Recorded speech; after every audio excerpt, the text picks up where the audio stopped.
Hola, no sé por qué se cortó. Perdonadme, no sé por qué se cortó.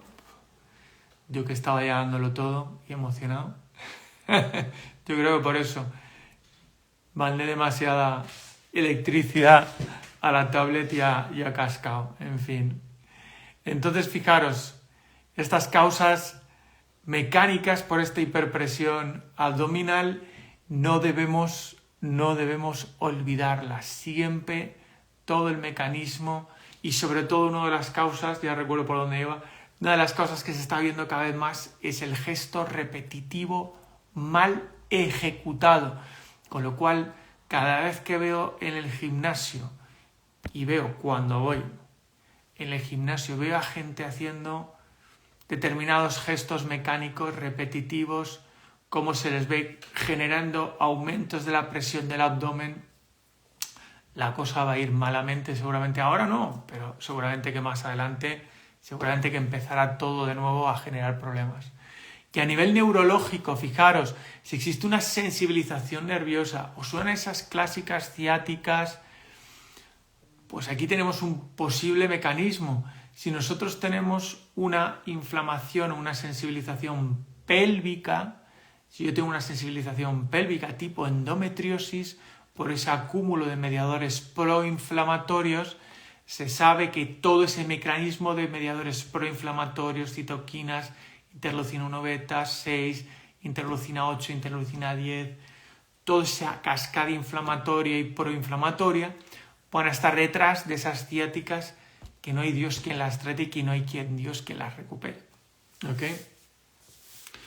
Fijaros, ya, y esto es muy interesante porque siempre hemos estado en los directos que hemos estado, estos últimos 3, ya es nuestro cuarto directo, hablando de lo que es la respiración, siempre hablamos del diafragma, pero no hablamos, porque habíamos dejado aparte, a un lado, cómo participaba toda la musculatura del suelo pélvico, cómo participaba el diafragma pélvico. Fijaros, cuando el diafragma se contrae, se genera un aumento de la presión del abdomen, que ya lo hemos hablado muchísimo y ya muchos de vosotros ya lo sabéis.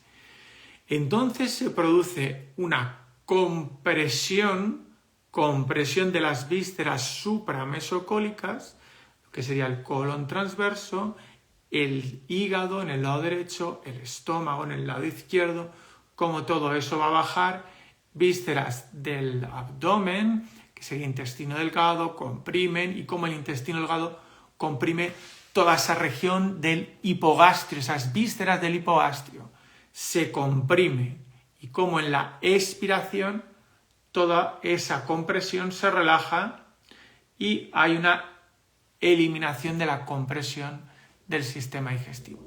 Se sabe que cuando yo inspire se produce una relajación del suelo pélvico cuando se contraiga el diafragma, y cuando yo expire se produce una contracción del suelo pélvico. Prácticamente se comporta como si fuera una cama elástica.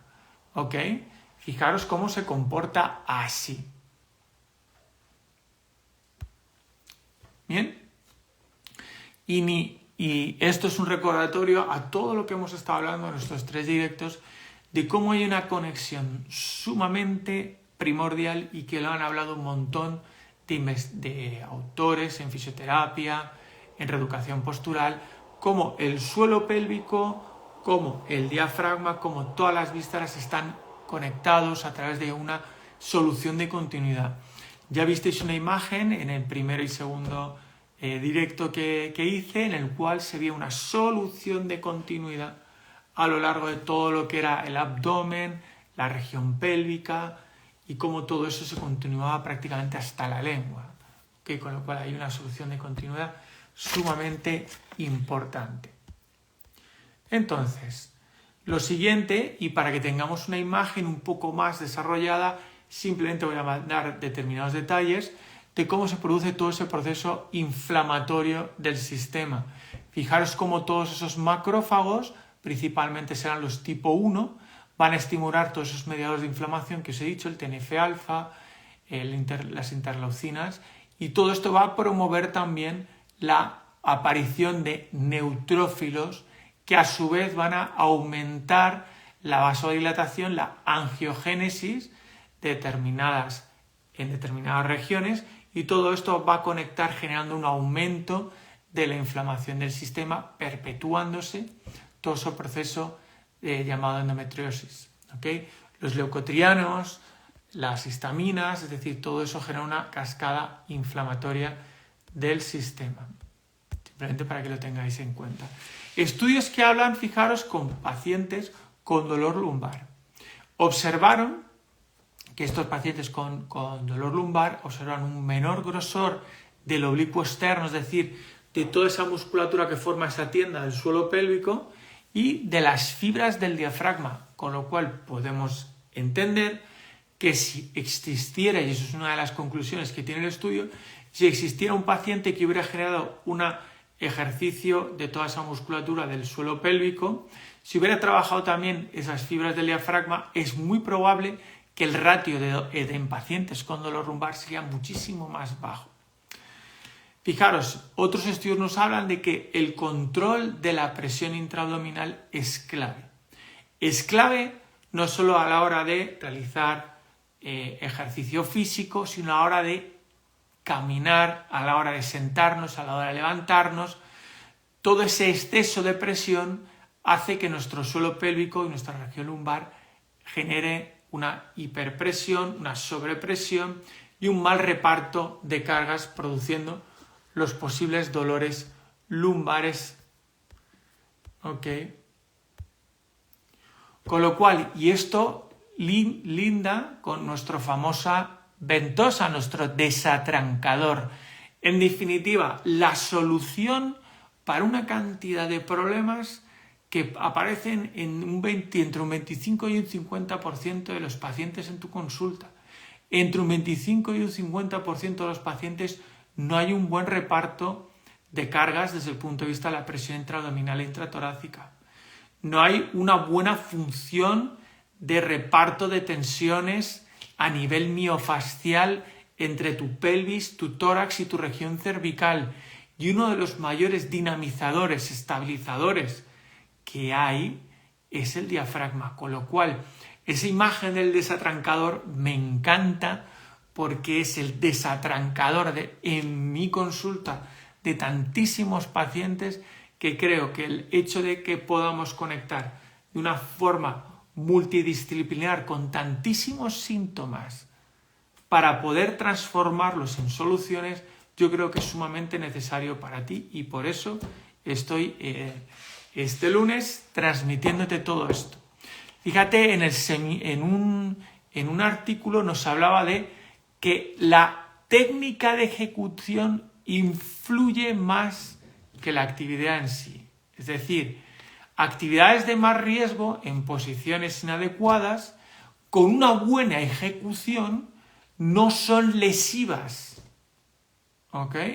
Con lo cual, si yo tengo una mala técnica de ejecución, si tengo un mal gesto a la hora de realizar, me agacho, me levanto, eso es mucho más lesivo que a lo mejor que sea una posición, estoy como mecánico cambiando el motor y tal, y me estoy echando para adelante, es que la riñonada echándome para adelante es que es fatal. No. A lo mejor si tuvieras una buena técnica, coloco bien mi pelvis, me echo hacia adelante y tal, seguramente que no te haría tanta lesión. Bien. Además, y esto se ve mucho en gimnasios.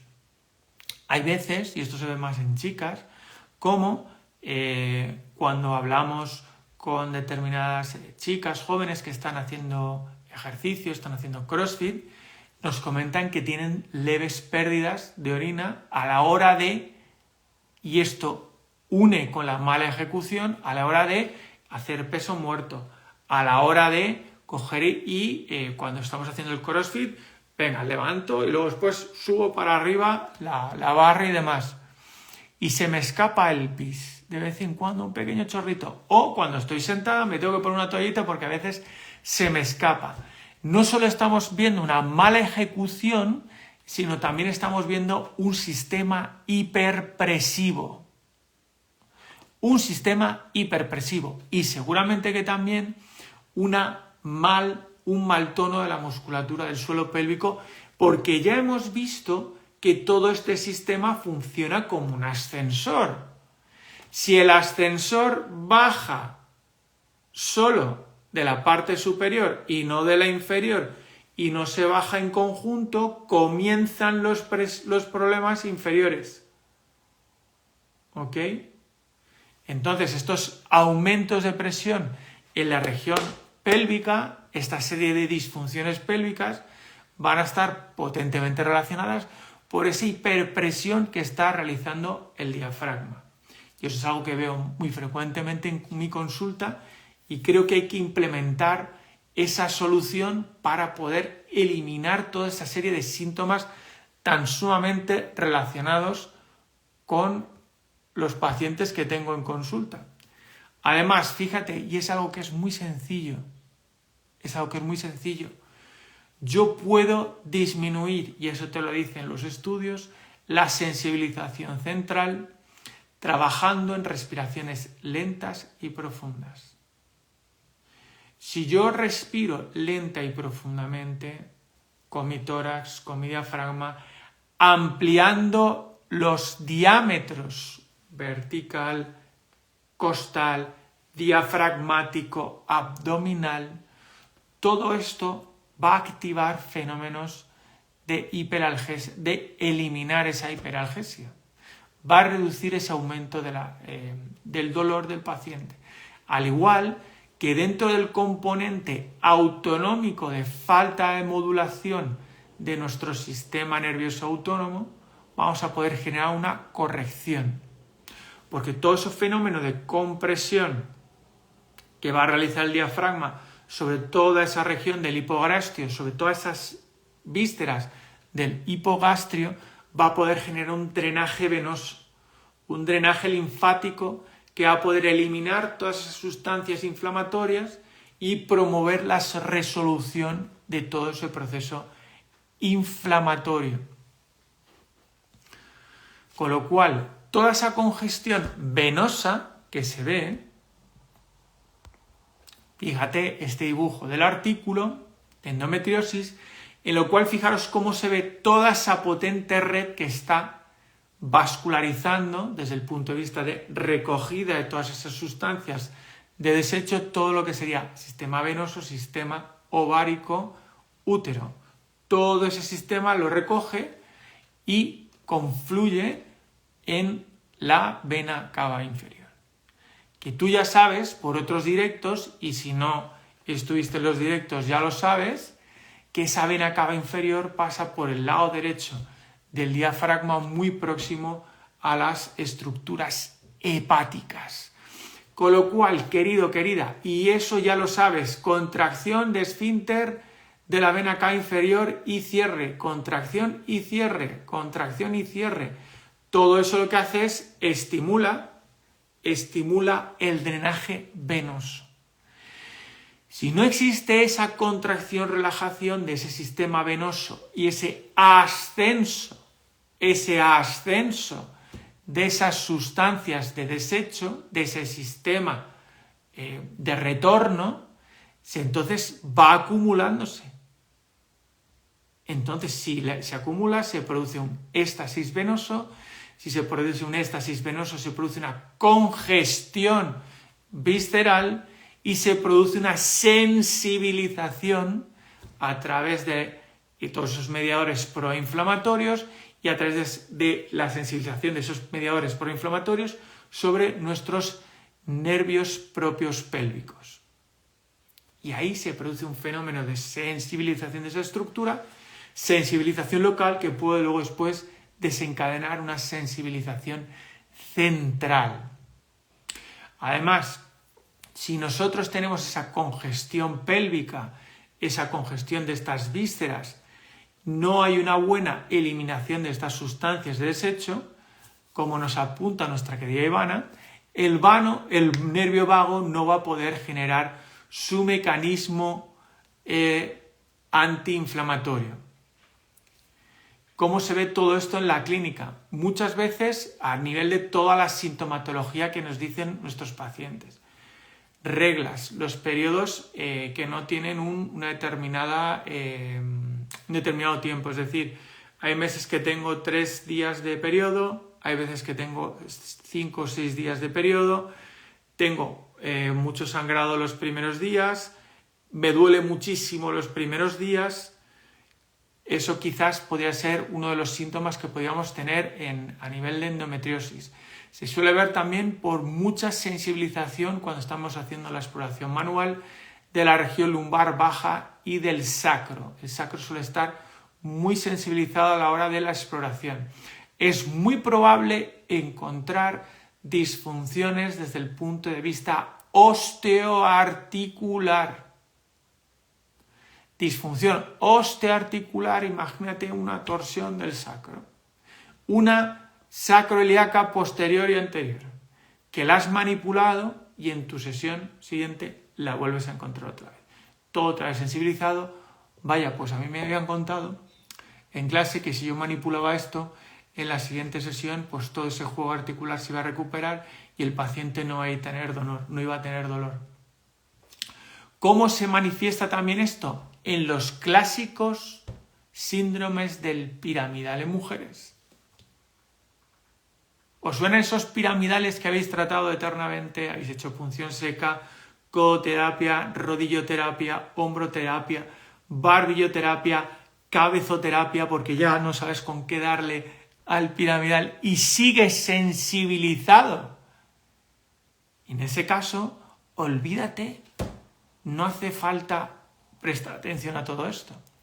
Observa los mecanismos para mejorar la función antiinflamatoria procedente del nervio vago. Una de las mejores herramientas que puedes emplear es trabajar tu diafragma, potenciar tu musculatura diafragmática. Lo dije en seminarios, en directos anteriores. Si tan importante es potenciar tu musculatura, tu bíceps, tu core, tu pectoral, tus oblicuos, que son muy importantes, tan importante es trabajar un músculo que te permite drenar el sistema peritoneal, que te permite estimular tu peristaltismo, ¿ok? Que te permite también aumentar el tono de tu sistema vagal, que te permite generar un estímulo sobre tu sistema varoreceptor, para no perderlo, porque todos esos mecanismos de regulación los vamos perdiendo con la edad. Pues el diafragma es una herramienta potente para tener todo este sistema en regulación. ¿Ok?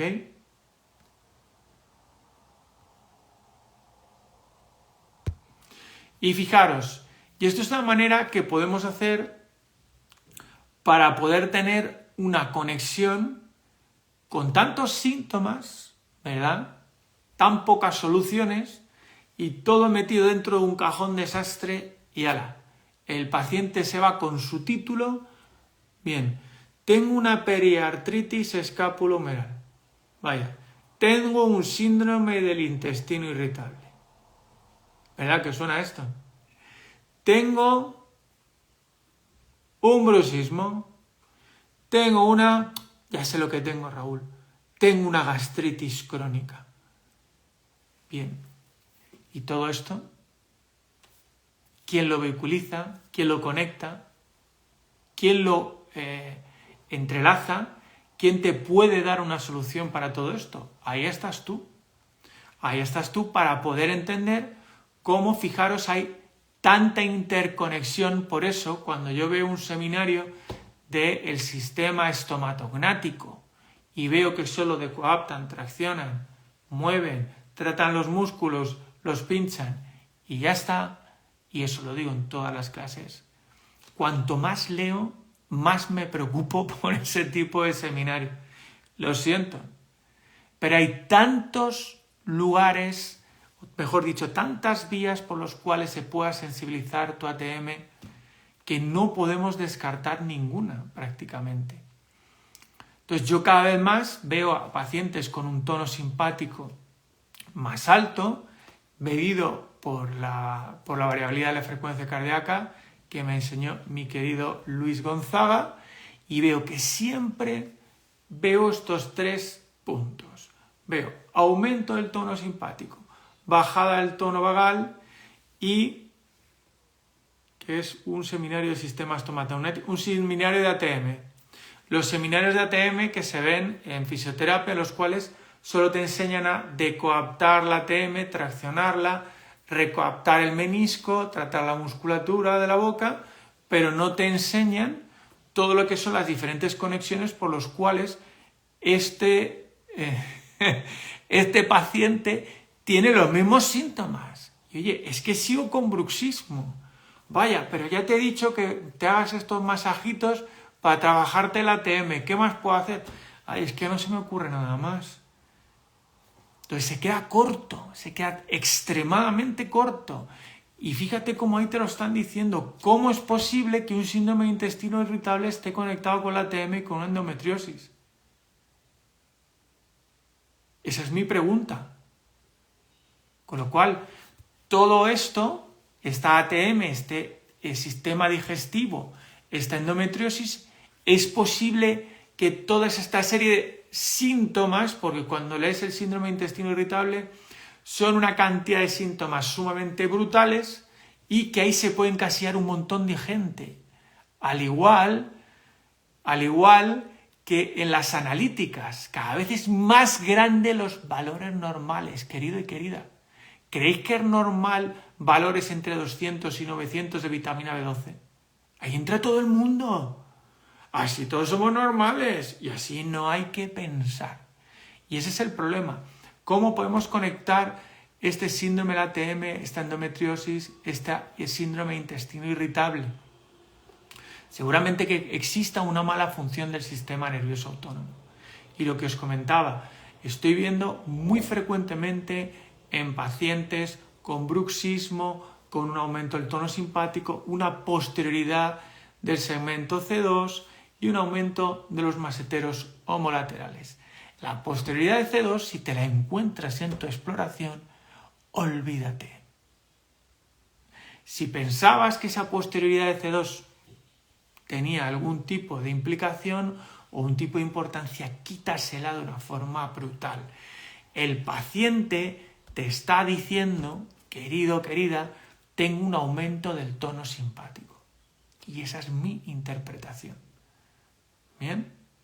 Y frecuentemente me encuentro el aumento del tono simpático adicionalmente en todas esas restricciones del hemitórax izquierdo. Con lo cual, aunque varios me dirán que no debo de hacerlo, pero cuando veo que eso en exploración manual me sale, yo ya no hago mi evaluación. Sé que estaré cometiendo un grave error no evaluar la variabilidad de la frecuencia cardíaca, pero es que siempre me lo encuentro con un aumento de tono simpático y un tono vagal bajo.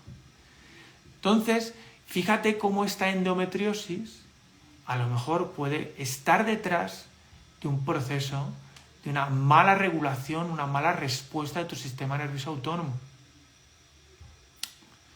Bien, entonces todo este sistema se ve alterado frente a todo este tipo de respuesta y sobre todo por ese aumento del tono simpático y esa baja actividad de tu sistema vagal. El sistema vagal no está respondiendo, está desconectado, pasa de actuar, con lo cual lo que habrá que hacer es estimularlo.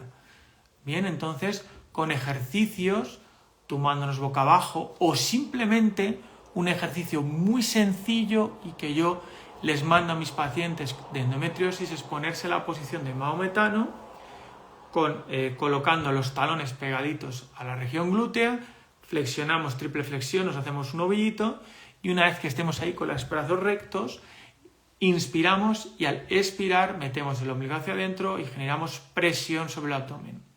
Si queremos meterle más presión todavía, le podemos poner un cojín entre medias y aumentar la presión de todo el sistema para que la vía vagal se active y además favorezcamos ese drenaje venoso y linfático que pueda ayudar a que ese sistema se cambie.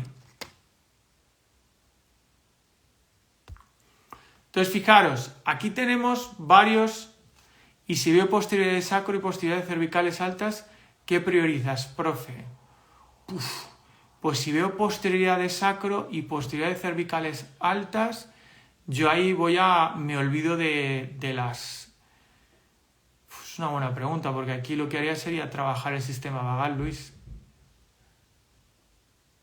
Yo aquí no manipularía nada, yo aquí me iría al sistema nervioso autónomo, me diría y me olvidaría de toda la parte osteoarticular y trabajaría toda ese tono vagal y mi esfera respiratoria. Si tuviera que realizar algún tipo de manipulación, ¿qué preguntas hacer, Luis? Si tuviera que hacer algún tipo de manipulación, pues posiblemente desde el punto de vista osteoarticular sí me iría al sacro. Esa es mi humilde opinión, porque en ese tipo de casos, cuando estoy observando posterioridad de sacro, lesión de flexión unilateral, posterioridad del occipucio, pues ahí habría que revisar cómo está la esfera y si encima hay trastornos digestivos, hay una mala mecánica respiratoria, hay toda la parte osteoarticular, queridos, queridas, tiene que desaparecer. O al menos esa es mi humilde opinión. Yo me olvido de la parte estructural. La parte estructural es el piso más bajo. ¿Okay? Todo el resto manda. Si hay una mala función de tu diafragma, si hay un mal reparto de presión entre el tórax y el abdomen, hay una mala reparto sobre nuestros baroreceptores, va a haber una mala activación seguramente de tu tono vagal. Maniobra de cúbito ventral trabajando plexo sacro. Eso es fantástico también. Muy bien. Otra herramienta. Muchísimas gracias, Norma. Entonces, fijaros, aquí os apuntaba determinadas respiraciones, que podrían ser 3 tipos, de las que están más evidenciadas desde el punto de vista en ensayos clínicos. Están muy desde el punto de vista estudiado, desde el punto de vista para los pacientes con dolor pélvico, disfunciones pélvicas, la respiración diafragmática es una de las respiraciones de elección. Entonces, esta respiración diafragmática, aumento vertical, costal, abdominal, todo eso se ha visto que activa la cocontracción de nuestro suelo pélvico si se genera bien todo este sistema de contracción, relajación. También se puede ayudar con respiración, esta respiración diafragmática con contracción pélvica, pero entonces no sería una respiración diafragmática pura. Teóricamente se tiene que producir una sinergia, una coactivación del diafragma con el suelo pélvico. Si no se produce, entonces ahí estaríamos en otro tipo de respiración. Fíjate cómo en la fase expiratoria podemos, con una pequeña contracción del transverso, de los oblicuos y de nuestro suelo pélvico, todo este gesto, este tipo de respiración sería un paso adicional a la respiración diafragmática para generar las sinergias y ese movimiento de ascensor, ese movimiento de ola que tiene la respiración sobre el suelo pélvico. Y la respiración hipopresiva, que tiene sus pros, sus contras. Yo he visto estudios científicos que no hablan de su idoneidad. Se habla de que es buena para reducir el diámetro de nuestro abdomen, es decir, para mejorar la función de la faja abdominal, pero parece ser, algunos estudios hablan de que no es tan buena a la hora de mejorar el dolor lumbar, mejorar la sinergia procedente de todo lo que es el diafragma con el suelo pélvico. En definitiva, a mí es una de las respiraciones que yo recomiendo a mis pacientes porque es una respiración que he observado que mejora el soporte, mejora toda la función sinérgica, porque no es solo que respire el diafragma. Se sabe y se observa que cuando el diafragma está en fase expiratoria, está ascendiendo, hay una contracción sinérgica de toda la musculatura del transverso del abdomen, de los rectos, de los oblicuos. Entonces esto es algo que no podemos olvidar. Entonces para mí la respiración hipopresiva es una herramienta muy buena para mejorar todas esas disfunciones pélvicas. En lo que no hay tanta buena, desde el punto de vista de ensayos clínicos, buena aceptación es con las diástasis abdominales, y yo personalmente he tenido una buena experiencia con las diástasis abdominales que yo he mandado a hipopresivos. El problema de todo esto para las diástasis es que el hipopresivo hay que hacerlo entre 20 y 30 minutos de lunes a domingo y en determinados rangos de distensión de la diástasis. Entonces,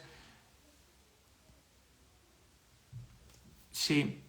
¿Y tienes algún protocolo de trabajo de tejidos blandos, caja torácica, cervicales, lumbares, vísceras o algo así antes de entrar en la respiración?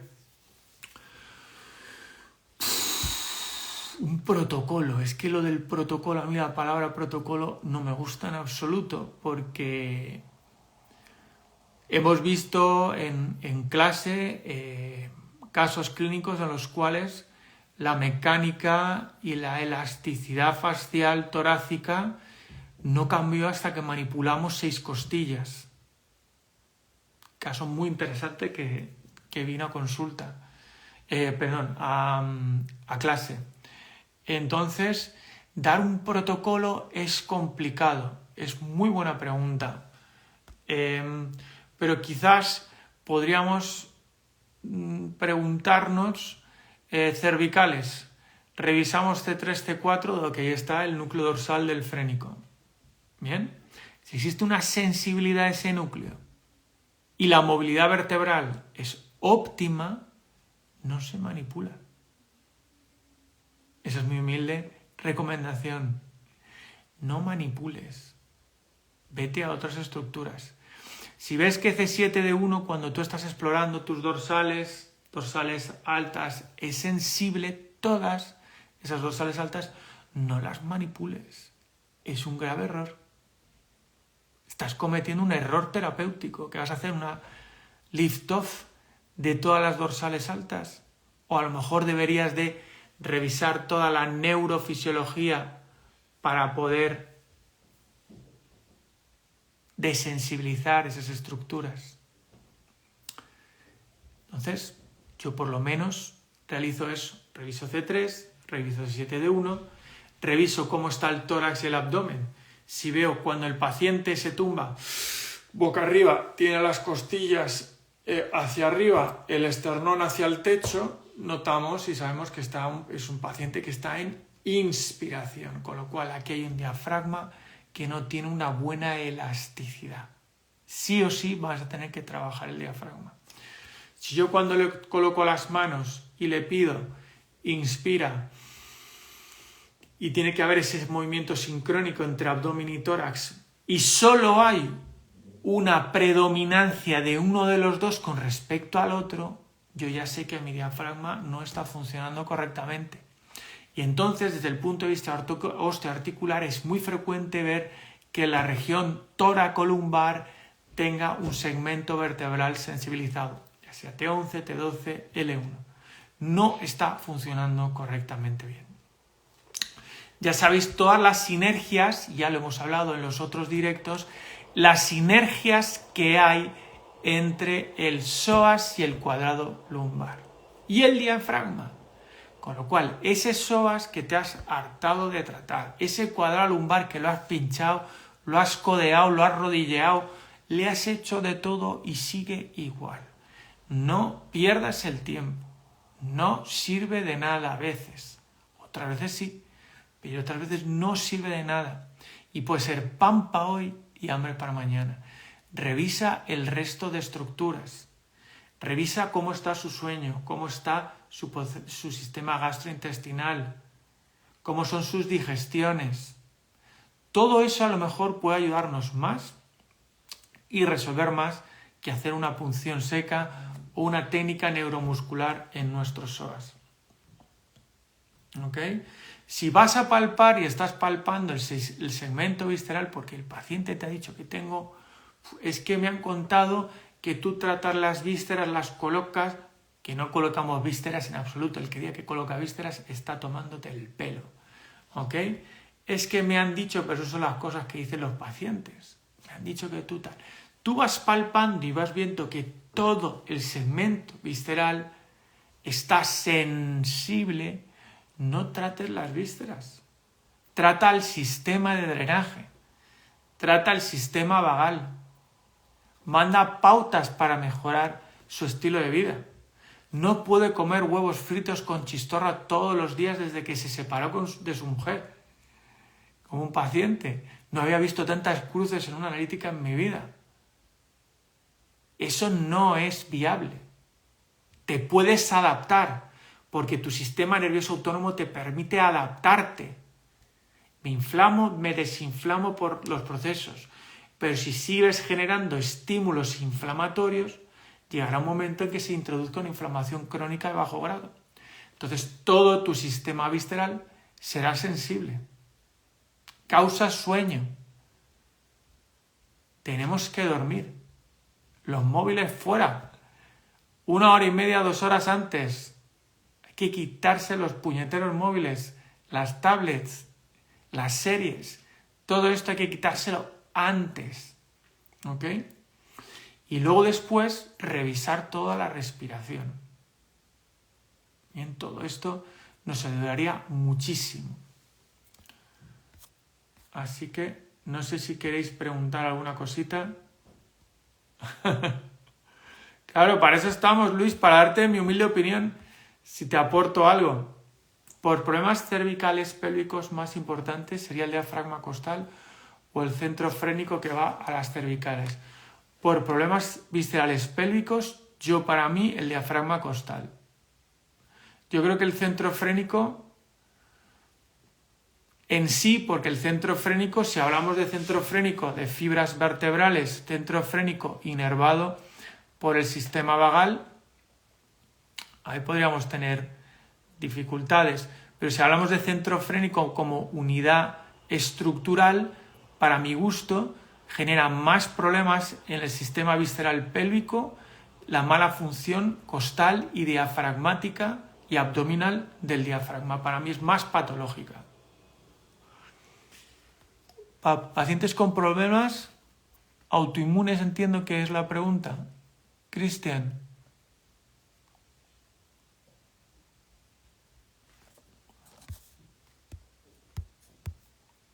¿Con problemas autoinmunes? Pues con problemas autoinmunes pues es abordarlo todo, desgraciadamente. Niveles de vitamina D3, 25H vitamina D3, por encima de 50 para generar un estímulo regulador.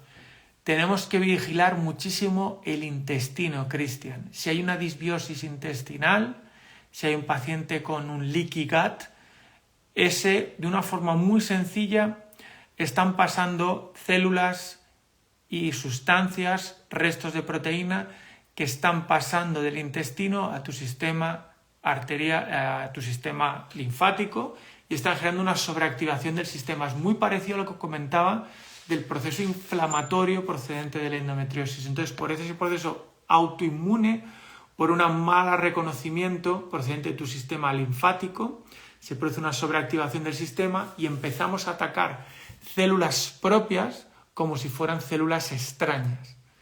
Entonces, mejorar el intestino, eliminar gluten, eliminar lácteos, eliminar legumbres, eliminar pimientos, dormir mejor, tener una buena actividad vagal, es decir, tener una buena función de nuestro sistema vagal también nos va a ayudar con todo ese proceso autoinmune a poder recuperarlo, pero la base está en recuperar la integridad de tu sistema gastrointestinal y tu diafragma te va a ayudar mucho también.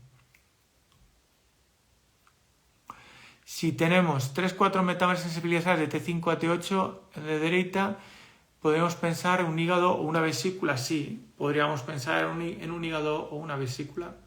Perfectamente, se puede. U otras estructuras que están relacionadas con el nervio esplácnico.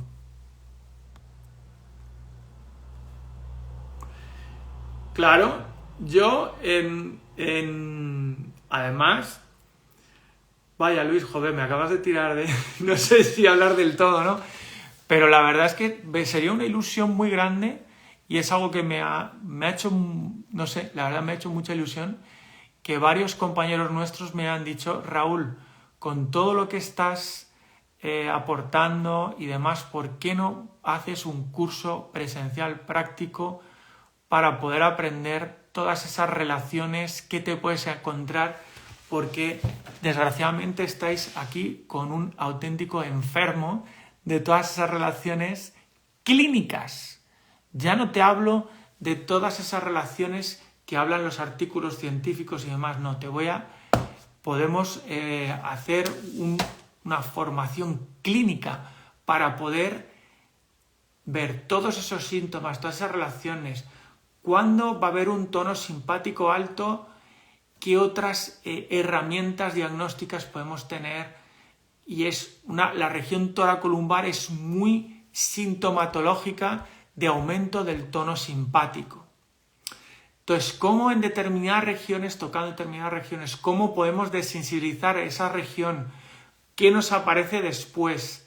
¿Cómo podemos relacionar el tórax, las costillas con el diafragma? ¿Cómo el diafragma también influye en una posible restricción costal? ¿Qué test rápidos puedo saber para poder hacer si mis costillas están en disfunción o no? ¿Cómo puedo saber si hay una cadena ascendente procedente del diafragma que me está sensibilizando las cervicales? Que eso lo vamos a hablar en el siguiente directo. No te lo pierdas porque va a ser la auténtica hostia. No tiene otro término. Porque va a ser el boom para muchos y muchas de vosotras para que podáis relacionar con esa cantidad de pacientes que tenéis en consulta que no arrancan y que les duele el cuello. Que les duele el cuello, la nuca, la nucalgia, como me mandó una vez un médico rehabilitador. Tengo un paciente con nucalgia, me cago en la leche con nucalgia. Es como para ti el fisio y ahí te espabilas.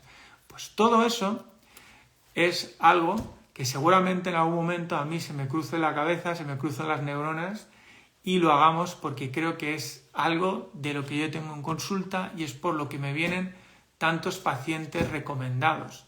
Ve a este fisioterapeuta osteópata que está en Madrid, que hace cosas muy raras y que toca determinados sitios muy extraños del cuerpo y cómo eso cambia determinadas respuestas. ¿Verdad, Alberto? Tú sí que eres muy grande, Alberto. Lo haremos.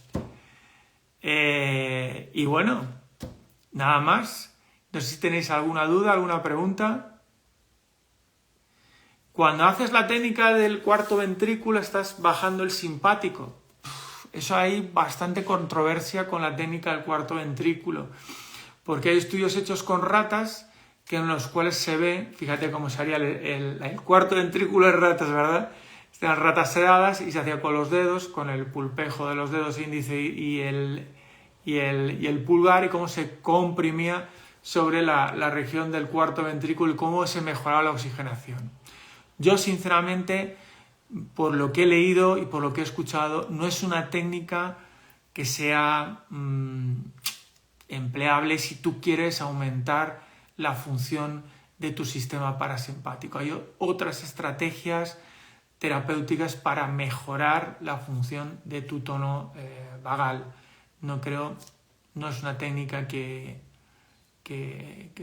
al menos yo haya leído que tenga una relación directa y que se haya podido. Sí he leído en ratas que hay un aumento de la oxigenación cerebral, pero vamos. Ahí. Tu sorpresa, ¿no, Luis? Si Luis tiene sorpresa, más adicional lo que os he dicho. Muy bien, ¿alguna duda, alguna pregunta? Muy buenas preguntas.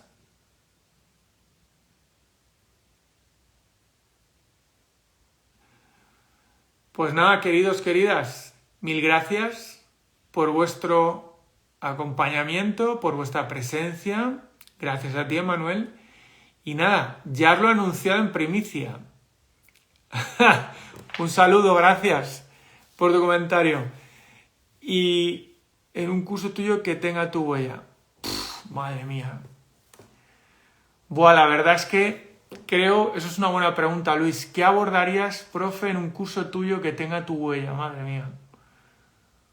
Ahora mismo sería, ¿cómo puedo organizarme todo lo que yo tengo en la cabeza? Tantos años de experiencia clínica, más de 20 años de experiencia clínica, de un músculo del cual llevo investigando, llevo leyendo desde 2010, que hice mi tesis de osteopatía y en el grupo control respiraba solo 30 veces y descubrí que tenía un efecto. Pues, ¿qué abordaríamos? Técnicas de abordaje, de evaluación desde el punto de vista estático, desde el punto de vista dinámico,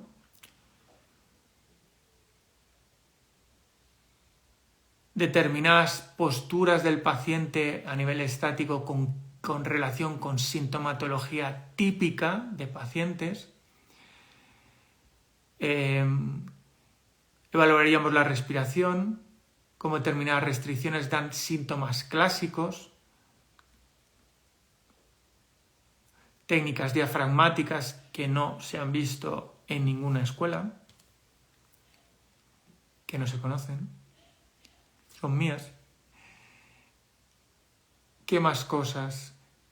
Técnicas de diagnóstico manual del abdomen y de la caja torácica para poder ser rápidos en el diagnóstico, ser certeros, no irte por las ramas, irte directamente, es esto fijo. Eso es lo que podríamos hacer en algún momento para que todo sea mucho más rápido para ti, para que todo esto sea mucho más eficaz. Todos esos diagnósticos que dices, ¿y ahora qué hago? ¿Por dónde empiezo? Estoy tocando, pero muchas veces es lo que veo con los alumnos. ¿Y ahora qué hago? Y yo muchas veces me quedo pensando, diciendo, madre mía, es que hay tanto por hacer ahora mismo, hay que revisar esto, hay que revisar lo otro. Hemos visto que el tórax está bloqueado, izquierdo. Habría que revisar la región toracolumbar. Claro que serán, efectivamente. Habría que revisar toda la región toracolumbar.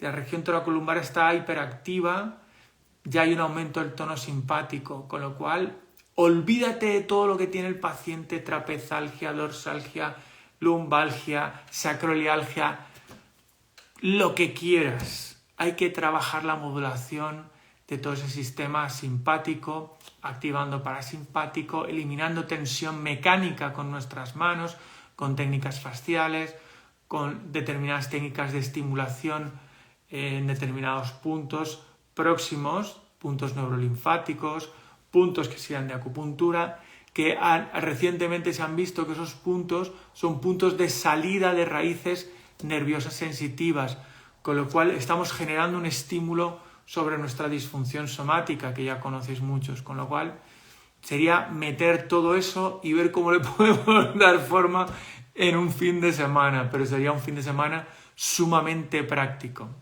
de cogernos a todos los alumnos y empezar a ver los casos clínicos que muchos de nosotros tenemos muchos síntomas sin haber tenido ningún tipo de solución. Entonces, yo creo que eso es lo que haría. Para mí sería una auténtica pasada. Ahora, iba a ser denso. Ahí tendría que ir la gente con 2 cafés y 4 mates previos para poder aguantar. Así que nada, lunes que viene, queridos, queridas, seminario, coño, qué mala. Vamos a dar un directo precioso y un fin de en Portugal, sí, me encantó Porto, me encantó. Los compañeros de Oporto, los compañeros de Portugal, me encanta ir a Portugal. Me encanta ir a Latinoamérica, la alegría, me encanta ir por España, así que hay que hacerlo posible. Así es que nada, vamos a dar un directo de la implicación de la región cervical y las conexiones, todas las autopistas que tiene el diafragma. No te lo pierdas porque va a haber mucha información que no vas a haber escuchado en ningún otro sitio. Así que nada, un beso enorme. Y nada, querido, querida, te espero. No te pierdas el siguiente directo. ¡Chao!